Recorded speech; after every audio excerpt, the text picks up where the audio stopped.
I mean, who's ever let a little murder get in the way of true love, you know?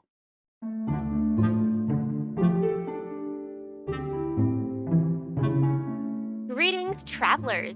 Welcome back to Tales from the Enchanted Forest with your animal companions, Fox and Sparrow. That's me! Ribbit, ribbit. If you've been following us on Twitter and Instagram at Tales from the Enchanted Forest, then you will know that we have found a great tale for you today. Oh boy, we do. We went hopping along and we found this wonderful tale that we thought we'd just croak about for a while. It's called The Frog Prince. Well, actually, Sparrow, the story is called The Frog King or Iron Henry. There's a lot of confusion about this. So did he get promotion or something to king? Like, what happened here? So, the tale we all know as the traditional Frog Prince story was originally called The Frog King or Iron Henry, and it featured in the 1812 edition of Children's and Household Tales by the Brothers Grimm. Confusingly enough, there is another tale called The Frog Prince, which is included in the same edition but in the second volume. We'll go a little bit more into detail about what the differences are, but all you need to know for now is that the Frog Prince, as it originally was, has now become redundant, and it no longer features in any of the Brothers Grimm tales, whereas the Frog King has adopted the title of Frog Prince and continues to live on in our memories. Hear, hear. Well, I'm excited to hop on over and see what this tale has for us. So once upon a time, there was a king who had many beautiful daughters, but the most beautiful of them all was the youngest. It is even said that the sun marveled at her face. A real ray of sunshine this girl was. Now, this golden girl had a golden ball that she loved to play with, especially near a well in a dark forest, because there is nowhere else for her to go in the kingdom during the hot summers. King let his daughter just wander off into the dark forest so she could play with the golden ball. When I first read this story, I was very confused. Is there no child services keeping an eye on her? Being like, excuse Well, I me. don't know. In the story, all it says is that she liked to go to a dark forest in her father's kingdom. And I'm like, okay. I mean, not my first place to hang out, but maybe it's really hot and there are no other nice forests nearby, no trees in the garden for shade. But I mean, she also goes to a well to play with her ball, as in tossing it up and down near basically what is it, like a hole in the ground. Wow. She may be beautiful, but she's not very smart so far. Maybe she's just beautiful by comparison. Maybe, and the other daughters are ugly. I think this golden girl goes on to become like one of the golden girls. I mean, I feel like the actual golden girls are a little bit smarter than this, but maybe this with her transformative years where she decides, hey, you know what? Summertime, I have this ball I like to toss up in the air. Let's go find a forest and a well. Specifically those two things. That makes sense. So, one day she's playing with her ball in her ideal summer resting spot, and to no one's surprise, the ball falls straight into the well. Well, I mean, it was to the princess's surprise because she is inconsolable. She's crying, she's, whining, and out of nowhere, while she's having her own little pity party, she hears someone say, "What is the matter? You're going to make the stones cry too." Looking around, the princess, maybe she'll see a witch, a prince. Nah, she just sees a frog. But the frog does offer to go fetch her the ball, but only if she promises to give him something in return. Now, the princess offers the usual things a princess has, like her gems, her crown, her clothes. I mean, she really likes this ball to offer her crown to the frog. Now, the frog, not being too economical and asking for his own palace or something to see how far she'll go, says that he only wants to be her companion, to eat with her, and to sleep in her bed. Okay. I got a lot of questions. How does this frog plan on getting this ball? Like, I have no idea how big this ball is, but I mean, if she's playing around with it, I'm imagining it's fairly sizable, and it's sunk to the bottom of the well. How does this frog think it's gonna, like, swim up with it? Honestly, I've never thought about I've never thought about how the frog, I just assume, frogs can swim, they can dive, that he'll just go This down there and golden get it. ball that sunk to the bottom of the well. Maybe he's holding it up. You know how you can get under something? So maybe he dived under it. Okay. And then he was pushing it up with his hands while his feet were like paddling upwards. Okay, I can actually see that. I feel like that would make a bit of sense, no? That would still be rough. Okay. That actually helps. 'Cause I was trying so hard to think about how he was able just to swim up with it. When you first asked, the image that came to my head was him wrapping his arms and legs around it and then just floating back up, which definitely didn't happen. But you know what? I think the bigger question here is, why does she not question a talking frog? I feel like if I was crying about my golden ball and a frog started talking to me, I would just be like, all right, something's not right. She's also a princess. And isn't that by like default means you get to talk to animals? Maybe not talk to them, but I know you can summon them and use your Snow White powers to sing and summon a whole bunch of birds to do your laundry or whatever she does. Or is that Cinderella? I can't remember which of the princesses we're thinking about. That just sounds like a D&D character I want to play that just summons animals to get you to do stuff. Specifically, errands and laundry and cleaning. Yes. If you want to be a true Disney princess or a true princess in general, just have the power to summon animals, and unlike what they do in Shrek, is actually use them to fight or whatever, instead have them just do chores because that leaves you to daydream about your prince. Yeah. Okay, so she hasn't questioned the frog, so either A, she does have this power, this default princess power of talking to animals, okay, or B, she's experienced this before. I guess this is just a common thing in her kingdom that animals talk. It might be one of those things where it's a fantasy world, and so it's not that big of a deal that a frog is talking to her. So she's just like, all right, this frog's offering to do me a favor in exchange for my companionship for the rest of my life. Here you go. Just go along with it. I had a third question. What was your third question? He doesn't take the opportunity to get a palace or anything. He's like, I want your companionship and sleep in your bed. Big old red flag here. What the heck? If he's a frog, what, he gets squished? Like, what if she rolls in her sleep? Then that's just fun. Splatzo. Don't think she thought that far. I think she's just thinking, I'm going to get my ball and then I'm going to ditch this frog because this frog means nothing to me. I do not care. Which is very, entitled princessy behavior for someone who's, the golden child. All right, what happens next? Okay, so the frog very humbly just asks to be her companion and to eat with her and sleep in her bed. But the princess, internally thinking about how this silly frog thinks she will ever do any of that, just agrees to his terms. But when the frog comes back up with her ball, she just runs away immediately. Definitely not a golden child. She kind of forgets about the frog.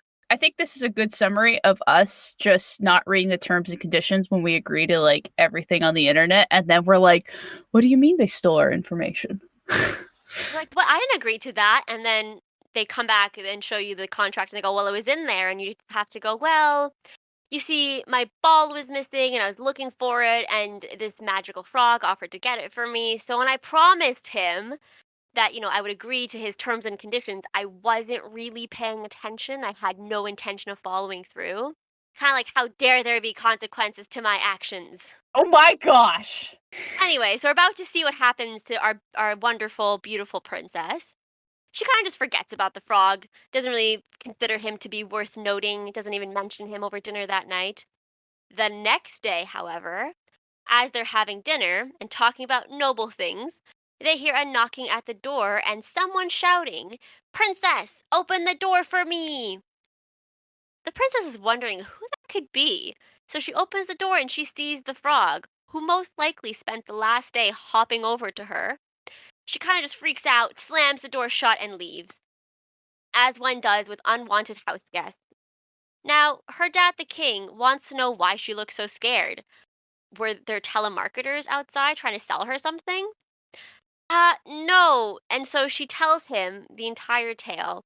And unsurprisingly, her dad is not on her side, and he makes her open the door, saying, "What you have promised, you must keep." Now, Hang on. yeah. Do we have a king who's actually reasonable? think this is a Yeah, I first. mean, I thought that was pretty surprising too the first time the king was just like, "You know what? You go honor your promise. I don't care that you're my most beautiful daughter, that you're my youngest daughter. You promised something. Even if it was just to a frog, you go honor that promise." Yeah. I think we have an MVP right here. MVP. Also, another thing, why is the princess opening the door? Do they not have servants to like open doors for them and stuff? Well, I don't know. I feel like someone else should have opened the door, but maybe because they were specifically shouting princess, the king was like, "All right, go open the door." Although you have to think, where are the other princesses? Because if someone is just generically yelling, "Princess, open the door," you would think the other princesses would also get up and be like, "All right, I guess it's a caller for me too." Do you think he went to the wrong castle and got the iconic "I'm sorry, your princess is another castle" shenanigans? Probably. I mean, he's a frog. I don't know how much he knows about the layout of this land or this kingdom. And he doesn't have any tracking abilities besides maybe general direction she ran off to. So this castle needs more servants, and it actually has a reasonable king. So maybe he was giving them the day off or something. Or maybe because he's so reasonable, he's just like, I'm not, you can check your entitlement at the door and you can go open it yourself, Go, someone's calling for you, you go open that door. You promise someone they can eat off your plate, well, call them in, grab your plate. Now, the king's great and excellent parenting is the best case scenario for the frog. However, not so much for the princess, who has to hoist this gross little frog up to her plate and let him eat her food. Now, I'm imagining lots of tongue flying out of the mouth to grasp food kind of action. And it's not very pleasant, so I'm sure the princess did not eat anything. Having eaten his fill, the frog says that he was done and wanted to go to bed with her. I am not a fan of the princess, to be very clear. She's very Yeah. entitled, very rude, kind of snobby. Real crybaby. Again, it doesn't surprise us that she's starting to cry at this moment, but I would also cry if I had to let a frog sleep in my bed with me. Maybe she had just had her sheets washed. Maybe she's very weird about her sleeping habits. Either way, she starts crying. Dad gets angry and tells her that because the frog helped her when she needed him, she can't hate him, which I think is a conversation that needs to be had Yeah. because I feel like there's a lot of, yay, the dad was great, but now the dad is looking at his daughter sobbing. Maybe she cries a lot, we don't know, but she's fully like sobbing. This might be him hitting his limit, like, oh my gosh, you cried when you dropped your fork the other day. We need to figure this out. Like, what's wrong with you, sweetie? Like, what's going on? Why are you crying? But I feel like if my child was crying because I wanted them to sleep with a frog, I would maybe have like maybe we can bring a tiny frog bed for your frog to sleep on, or let's find a compromise. But the king is not having it. He just straight up goes, "How can you despise this frog, who you don't know? You just made a promise to." As much as I'm on the king's side for curtailing her entitlement, I'm just kind of like, okay, a bit much. She's her own person. She's probably some semblance of an adult or late teen. Maybe if she's very upset about this situation, this could be a conversation you have. I'm all for keeping promises, but to an extent, if they make you uncomfortable, if they cross boundaries that you have, I feel like at some point you have to go, okay, I'm sorry, I shouldn't have made this promise. And it should have been a conversation where he goes, okay, apologize to the frog and send him on his way. And then you can stay here forever because you'll never have a prince. Yeah, for promises like this, it's like when you're that side outside your comfort zone, you gotta talk it out. But I guess if this frog is that much of a jerk, it's rough. But I mean, if it were me, I guess I'd be fine with it because I know there's a very good chance, like, I'd be having to warn him, like, yo, I roll around a lot when I sleep. You are probably gonna die. I'm sorry. But if this is really what you want, then your funeral. I could not. I am so scared of bugs and small, toads and frogs and reptiles. They just freak me out. So I would not be able to sleep with one in the same room as me, much less with one in the same bed. Like, I have refused to go to bed until my dad's gone rid of like a spider or something on a wall because I'm so scared. Spiders are evil, and I would be with you there. Yeah, but I'm totally on the princess's side when I'm like, I do not want to sleep with a frog. Like, that's not happening. We're not doing this.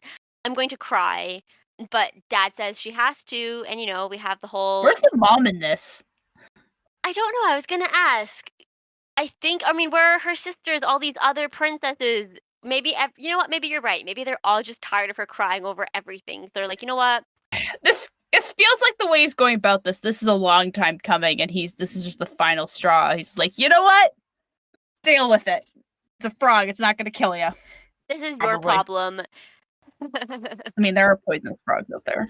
Our princess continues with her crying, but she does take him up to her room. When she gets there, though, she does leave him in a corner, which Froggy does not like, and he goes, "Pick me up, or your father will hear about this, Potter." Sorry, I read this. I had to do a Malfoy voice, because as soon as I saw the frog in the original story was talking about how he's going to tell her dad, I was like, all right, you're going a little bit overboard there. And our princess is also, having the same sentiments. She's kind of ticked off by this. She picks him up and she kisses him. Wait, no, wrong story. Sorry. Yeah. She hurls him into a wall.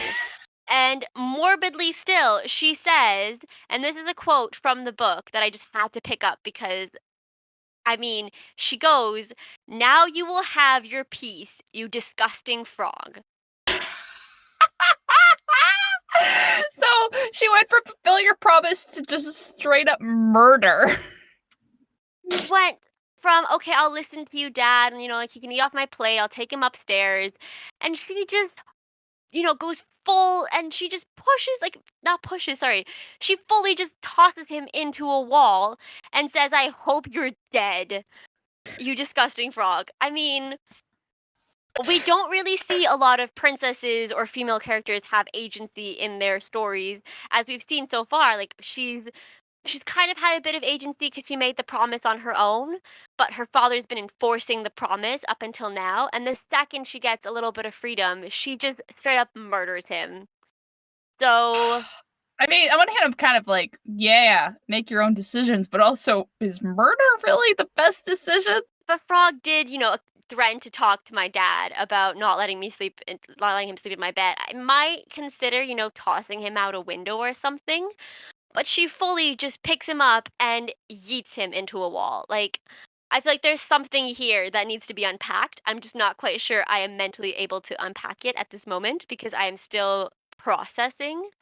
I hope the frog, if he survives, just rethinks his scenario. Like, maybe this was not such a good idea. This girl's cray-cray. You would think. But instead of finding peace, as she kindly requested, the frog turns into a prince, who, should promptly tell her off for trying to murder him and for not keeping her promise.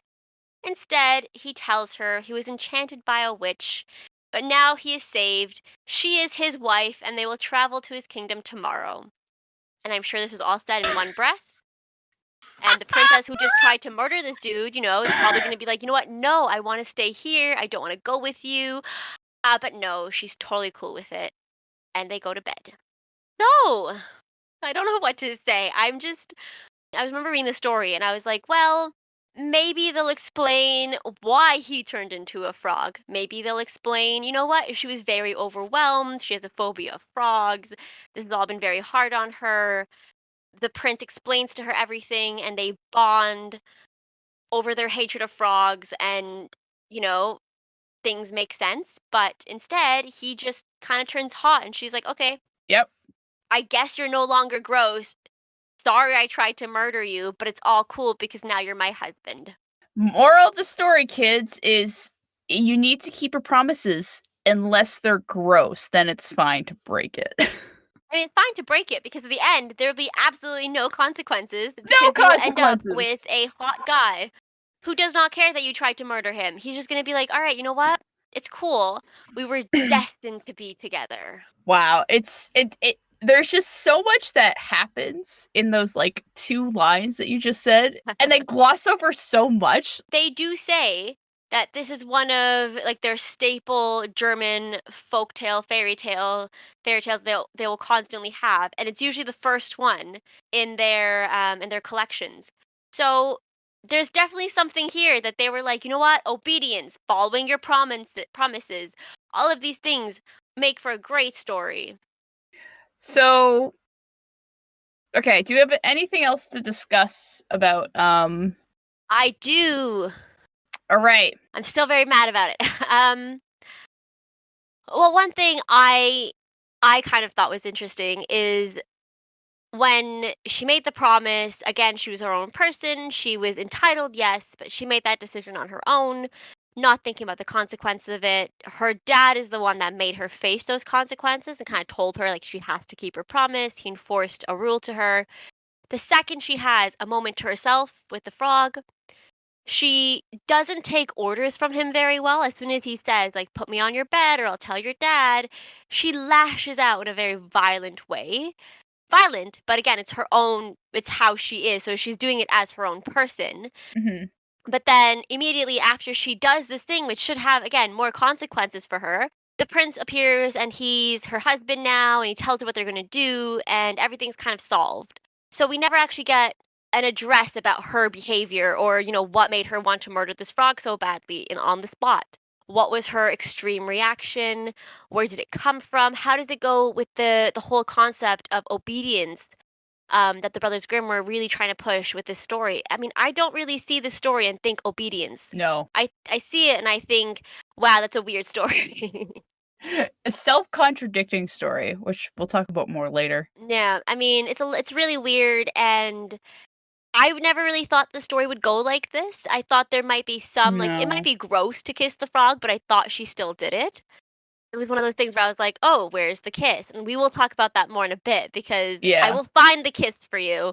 It's just not in this story. This story is one of those stories where, like, you know how usually people are like, oh, the book was better than the movie? This made me feel like, nah, Disney did a pretty good job with their version of the story. I don't think the original story is better than what Disney did in the end. I mean, I want to give the Brothers Grimm some credit. I mean, this is a very strange concept, not original to them by any means. There are tons of stories about frogs becoming magicked into, sorry, princes becoming magicked into frogs. And then there's the whole animal bridegroom theme that carries on in other stories, like we see with the Beauty and the Beast. Mm-hmm. So it's not an original tale, but it's definitely something that I'm glad they put in there because it's just so weird to read that you're like, wow, Yeah. I love this in a I hate it kind of way. You know that show you watch that you don't think is good, but you watch it because you're still fascinated by it? It's one of those where I want to know how it ends. And with this one, you think it ends with the prince turning into a prince and saying we're going to live together. But alas, where we would usually say they lived happily ever after is actually what I think is my favorite part of this story. And that's the introduction of our good friend Henry. Ah, yes, Henry, our good friend from earlier, probably. From at some point before this story happened, there was a guy named Henry, and he shows up at the end, the very end. And you might recall him from the title. One of the titles for the Frog King was also Iron Henry. The bad sequel to the Iron Giant and Iron Man. I think it's the prequel. He was Ah, there right. first. This is how the trilogy goes: Iron Henry, the Iron Giant, and then Iron Man. Yeah, exactly. I don't understand how that trilogy works out, but okay. I will tell you how it all makes sense because the very next day, a carriage appears at the princess's home, and at the very back of this carriage is the prince's old servant, Henry, or known in German as Henrich. Again, I'm so sorry. I don't speak any of these languages. I'm trying my best. It might have been Henreich. It might have been something more Germanic. Instead, I've said Henreich. And he is there, and he's there to transport the prince and the princess back to the prince's kingdom. As they're heading to the kingdom, the prince keeps hearing popping noises and he thinks the carriage wheels are bursting. But when he asks Henry what's happening, the servant says it's just his bands bursting. Now you see, Henry is a very, devoted servant. He puts all of his time into his work. He spends a lot of time, at the prince's side. So when the prince turned into a frog, Henry was devastated. I'm talking the levels of this princess is sobbing.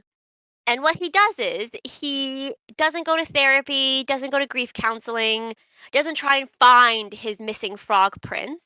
He gets iron bars wrapped around his heart to keep it from bursting, which is a very normal practice back in the day. People would just, surgically add bands to their heart. And apparently, Henry is just so happy and joyful at seeing his master, who in no way summoned him. He just appeared.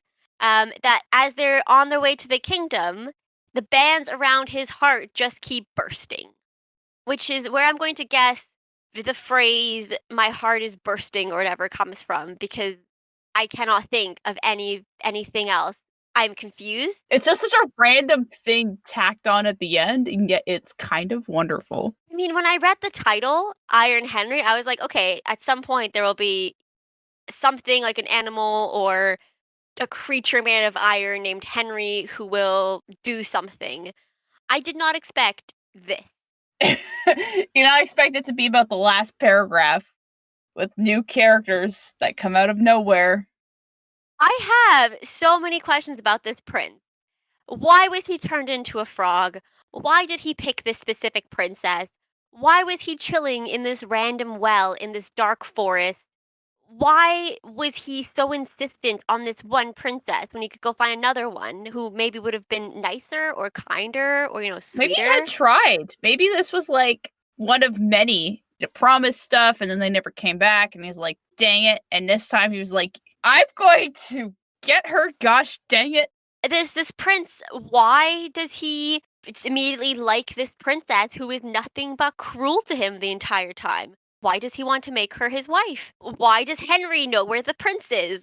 Why does Henry have bars around who did that to him? I feel like there's a story here that I'm so much more interested in than the Princess and the Frog one, that I'm like, tell me about Henry. I want the prequel. Yes, I want to know what happened here. I'm getting a lot of bad vibes, and I want to know why. I am a big fan of like annoyingly loyal to a fault servant or like friend. I'm always a fan of those characters because they are just, you can always count on them. They're always just so great, but we only get him right at the end here. It's like, my guy, how did you not find him sooner? It does kind of remind me of, if you've seen, I think it's a BBC show. Someone correct me if I'm wrong. But the show Merlin, which is currently on Netflix. Oh yeah, Merlin. One of the greatest shows, in my opinion. It reminds me of the dynamic between Merlin and Arthur in the series, where Merlin is loyal to a fault to, Arthur, who's not always the greatest guy. No. He does magic to save Arthur quite a bit. Arthur's still very rude to him on a lot of occasions, but it's one of those things where as soon as I read this, I was like, I could see Merlin showing up to be like, hey, Arthur, you're no longer a frog. Come on, let's go back home to Camelot. Get in the back. I do not see him getting iron bands wrapped around his heart, because that is a different level of devotion that I don't know what to call. But I would like to know why Henry is so devoted to this prince. Is it because of the prince being such a good dude? Like, was the prince just a really nice employer? Did he give lots of vacation days, lots of time off? Did he save his life? Maybe he did. Maybe the prince became a frog instead of Henry becoming a frog, because Henry was the original one that was cursed. We will never know, because we never hear about Henry again. No, and that's where the story ends. Like, it really does a dramatic shift from the princess being our main protagonist, and then the prince for a hot minute gets his own one sentence protagonist line, and then we move over to Henry. And the protagonist. It's just whiplash, really. But yeah, that was the story for this week. That is something to think about. It's kooky, just as I like my fairy tales. I mean, I do like the fairy tales that aren't very straightforward, because I feel like the straightforward ones where you're like, okay, princess meets prince, princess and prince fall in love, very romantic, a little bit of magic happens to keep them apart. Oh no, now they're back together. Oh yes, yay, happily ever after. I like there's an element of, well, she tried to kill him. And now they're married. And now here's Henry again. I mean, who's ever let a little murder get in the way of true love, Well, to be fair, a lot of these grim fairy tales they're very grim. So I think this falls into that category. It's like the Little Mermaid one, but the Princess and the Frog, like the Frog Prince concept, isn't original, I guess, to the Brothers Grimm. Hmm. It's popped up in literature a bunch of times. And one thing I did notice because I read a couple of them.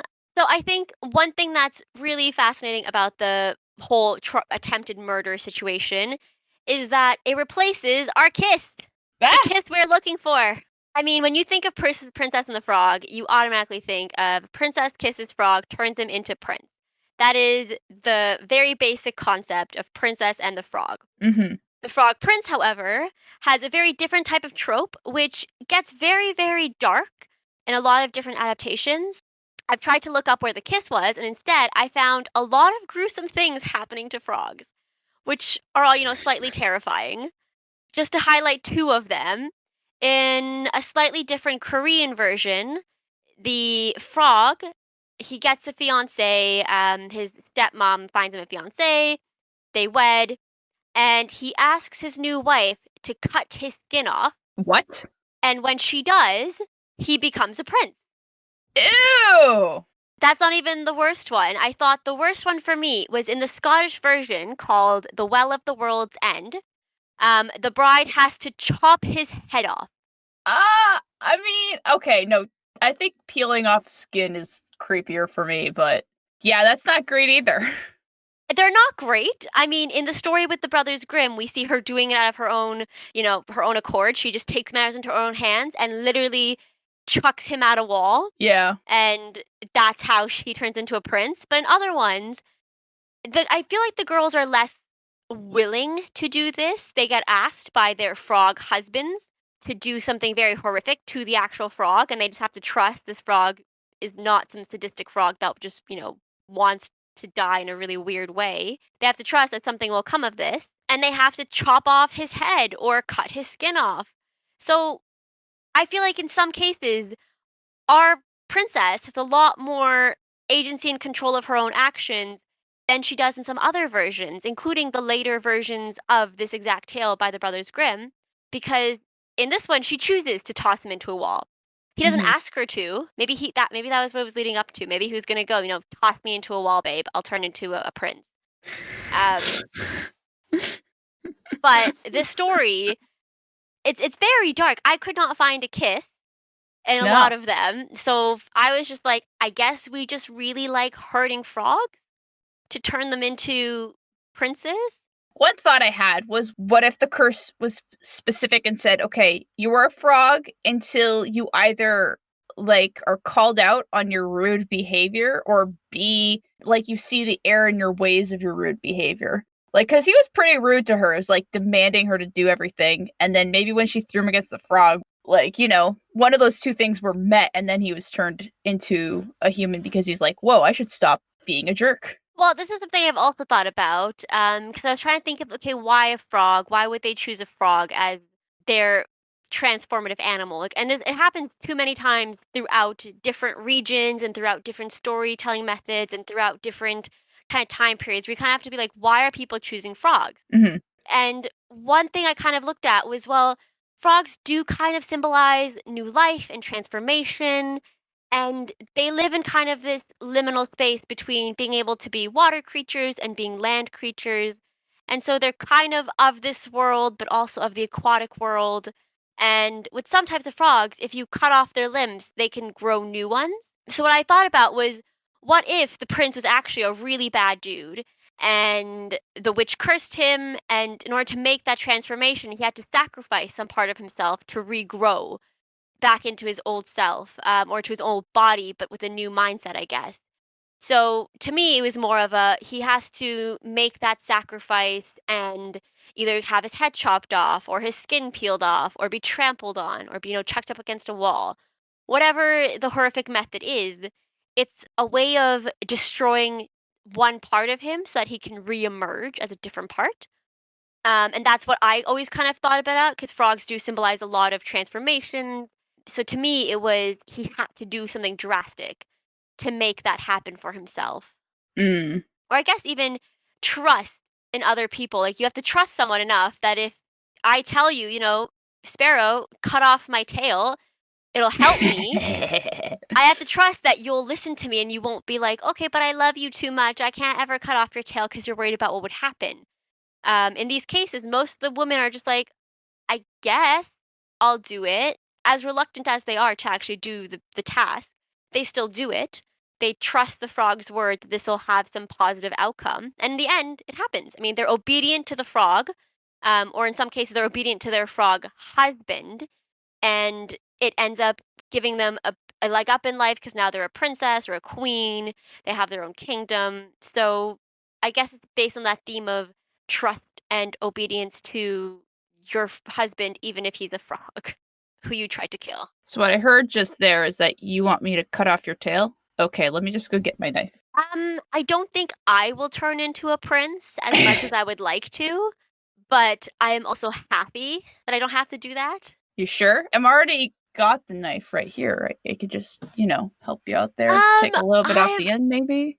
I'm going to be okay, I think. All right. But I would like to talk about your frog prince misconception, if we can cut to that. Aha. Cut to it. So, what we talked about at the very beginning was the problem with the frog king and the frog prince and all of this confusion. The story we just told was the story of the frog king, or the alternative title that I like is Iron Henry, because, the story is about Henry. Just a little bit about the frog prince. Let's go see if there is a kiss in there. Spoiler alert, there is not. We do not see any kisses in this one. This one does have a different element that I would like to touch on, though. So in The Frog King, the princess, she's forced by her father. She throws the frog. There's the prince's friend, Henry. In The Frog Prince, there are 3 daughters, and they meet this frog who's making their well water all murky, and they don't like him.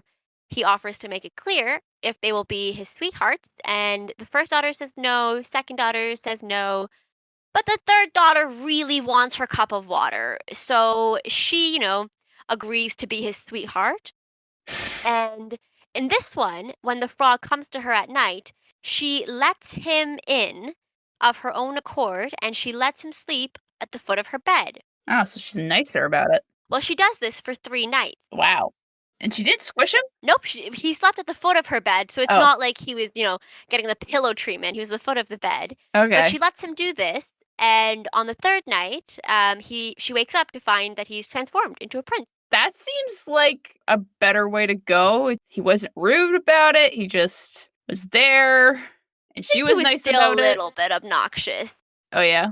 He was still obnoxious. He was still banging on her door, singing, remember that you promised me while I was sitting in the well that you would be my sweetheart, dear, blah, blah. And she goes, ugh, that's my boyfriend, the frog. Ew. I promise I'll open the door for him. Status, it's complicated. Well, it's a very complicated relationship, but she does it of her own accord. She upholds the promise by herself without the intervention of the male figure of the king or the parent who has to, make their child be obedient.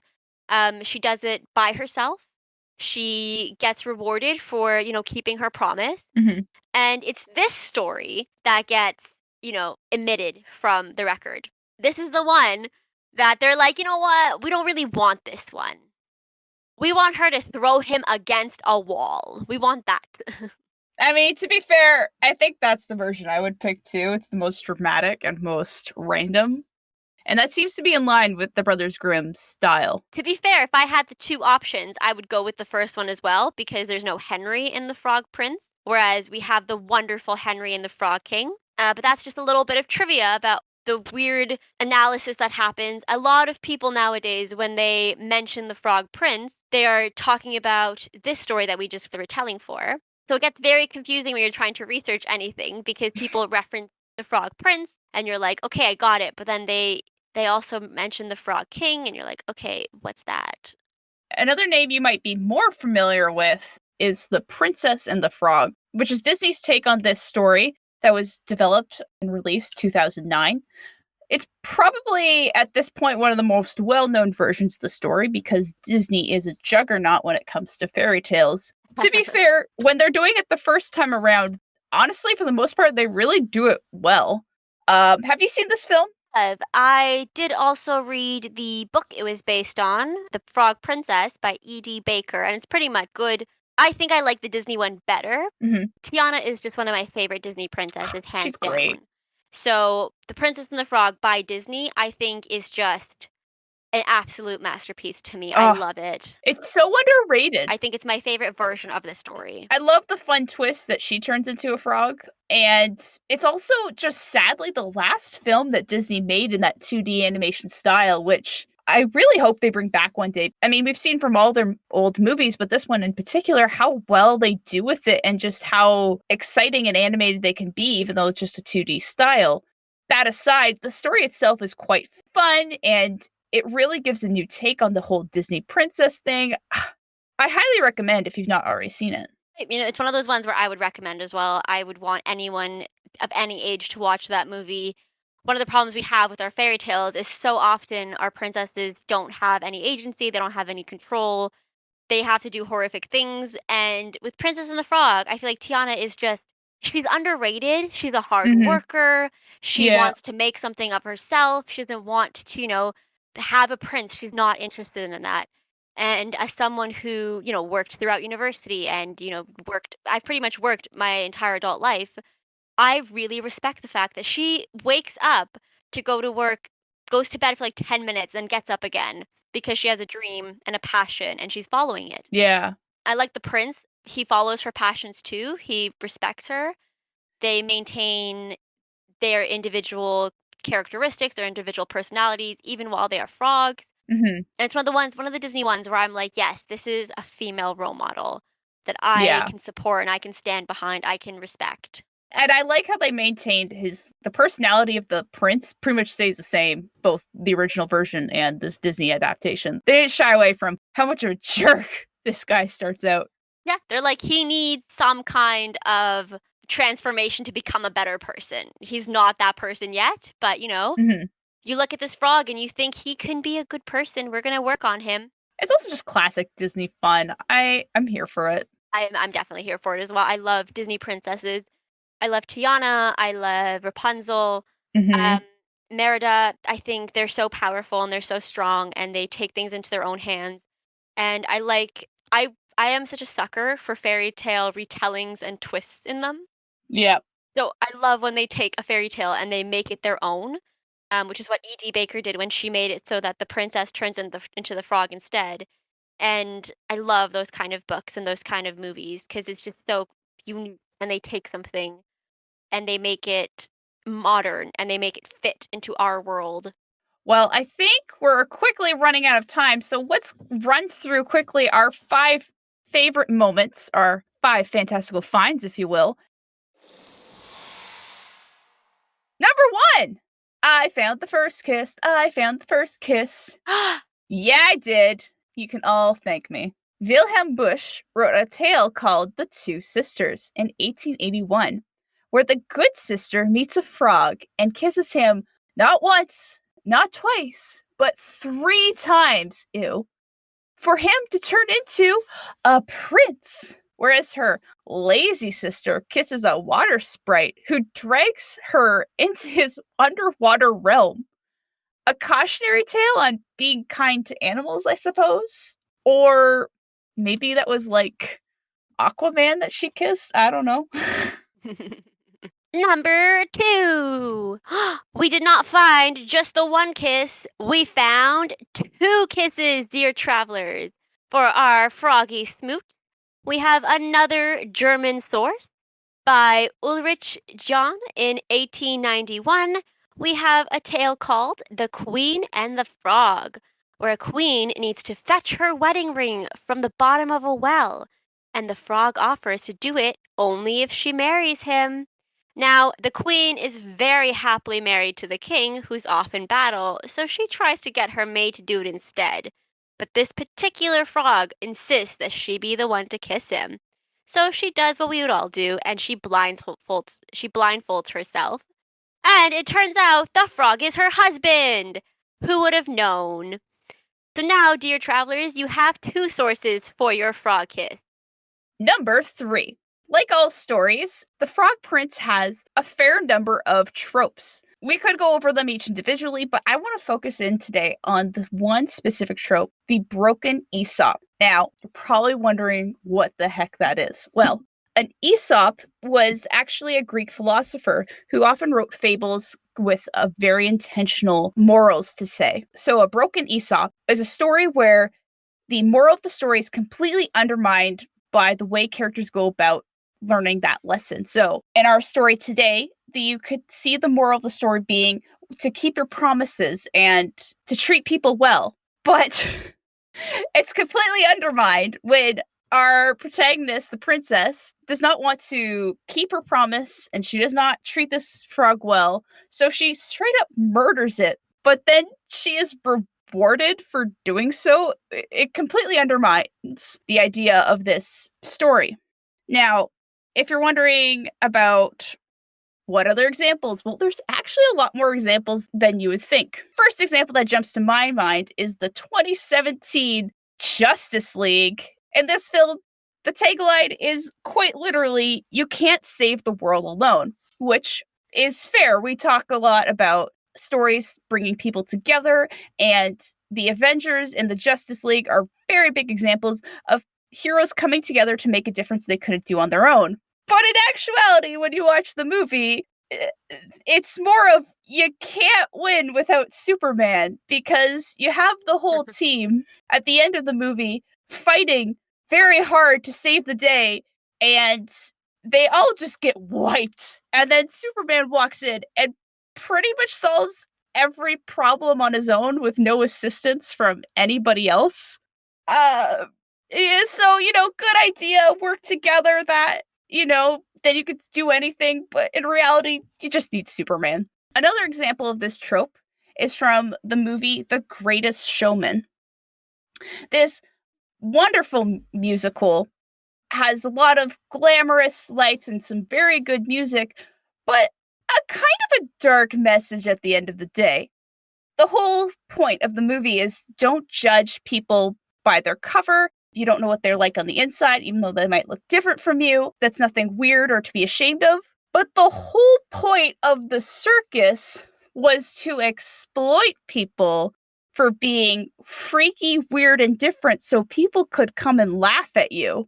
So, nice sentiment, but not the point of a circus, kind of undermining the value of that message. I don't know about you, but I think that's kind of weird. I also think that's kind of weird. Number 4. So, while I was on the hunt for this kiss, I did come across another interesting little tidbit. The earliest elements from the Frog Prince trope come from the Romans, with Petronius writing in Satyricon, "The man who was once a frog is now a king." Although this is thought to be related to Emperor Nero, who's often compared to a frog, and less so about some reference to a folktale relating frogs to man, it's still funny nonetheless. And that finally brings us to number 5. Stories make its way into pop culture all the time, which is good reason for it. We're all familiar with it, so we like referencing stuff. So, if you are a fan of Marvel Comics, you might know that Thor actually becomes frog during Simonson's era of the Mighty Thor. And this is not because of a witch, but you guessed it, it's because of his brother Loki. He turns him into a frog. But don't worry, once Thor gets his precious Mjolnir back, he promptly turns back into the muscular Thor we all know and love. Another time this has popped up is if you've played Animal Crossing New Horizons. In this game, you have a museum that you want to fill with all sorts of creatures, including a frog.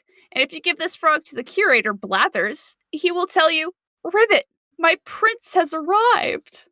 It's like a true love story right there. Sparrow, you're missing the most important reference. I mentioned the Animal Crossing one, right? No, Shrek. You're missing Shrek! I don't think we talk about Shrek enough on this show, but I feel like if we did, we would only talk about Shrek, and this would have to be a podcast about all the illusions in Shrek. But we see a very elusive frog prince in our very own Far, Far Away, with the king. Ba-ba-da-da! Fiona's father was originally the Frog Prince, and we do see him revert back to being a frog at one point in the movies. I cannot tell you which one because I saw them when I was a child, and I'm so afraid of rewatching any but the first I think it was in the case they second don't one. hold up. So there is our reference to Shrek for the day. Yay! Boop-a-doo-doo. If you want to hear more from us and find out what our next tale will be, come join us anytime on Twitter, Instagram at Tales from the Enchanted Forest, or if you're old school like me, you can email us at talesfromthenchantedforest@gmail.com. We'd love to hear your questions, comments, and suggestions. So if you have anything to share, please don't hesitate. Don't let there be a frog in your throat. We're always here to listen. And remember, you always have a place in the Enchanted Forest.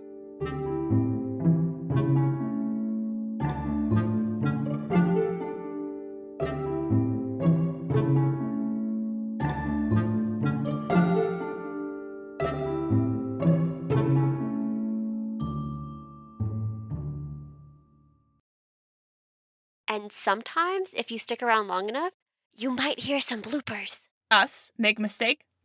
Never.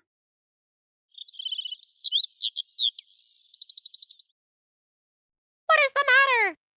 Actually, I'm not going to do a voice. That was horrifying. I digress. Child. Do you have any more questions so far? I don't know. None that I think worth asking at this point. Well, we've questioned why she's in the location she is. We've questioned why she doesn't care about this frog talking to her. We've questioned her personality. We've questioned her magical abilities. We've questioned her premise as a D&D character. I think we've covered all our bases so far. Yeah, it seems about right. Don't let a frog catch your throat. That's not the What? expression. What's the expression? Don't let There's a frog. There's a frog. There's a frog in your throat. Oh yeah, sorry. I also really don't like that movie, so I've got a beef with it. Oh no, Ollie likes that movie, so we're going to watch it. No, okay. Here's the thing. If they just simply reworded that movie to be the extended music video of the album called The Greatest Showman, it would be a fantastic thing. The fact that it's a movie trying to tell me a story, it's bad. Music's fun, but the way they did it was not fun. Oh my gosh. Okay, I have to talk about this because this drives me insane. The real guy that they based the story off of was a horrible human being who exploited people, and everyone who worked for him had nothing to live off of. He was essentially like treating them like slaves, and he didn't care about anyone. But this movie paints him out to be such a great guy. Oh no. Like, he's like, yeah, he's a little scrappy, but gosh darn it, Hugh Jackman's so likable, which, I mean, it's really hard to hate Hugh Jackman, but at the same time, I feel so grimy. But at the end of it, there's essentially something that happens where it feels like that the movie itself is trying to say, if you don't like this movie, you're just being mean, because this is great. And I felt so offended, and I was like, oh.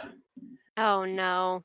So the music's fun. If you just go for the visuals, completely turn off your brain. Don't look up who this guy actually was. And yeah, you should have fun. Just never look up who this guy was.